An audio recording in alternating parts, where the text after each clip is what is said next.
ভারতের প্রধানমন্ত্রী নরেন্দ্র মোদীর আমন্ত্রণে দুদিনের রাষ্ট্রীয় সফরে নয়াদিল্লির উদ্দেশ্যে ঢাকা ছেড়েছেন প্রধানমন্ত্রী শেখ হাসিনা।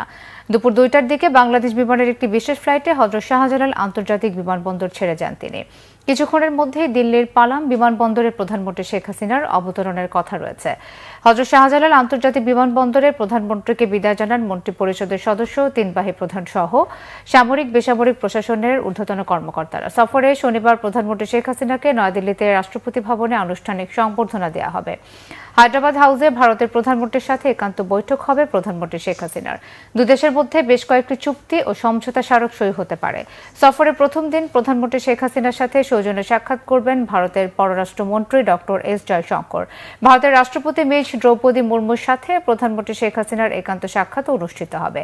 সফরকালে প্রধানমন্ত্রী শেখ হাসিনা রাজঘাটে মহাত্মা গান্ধীর সমাধিসৌধে পুষ্পস্তবক অর্পণ করবেন।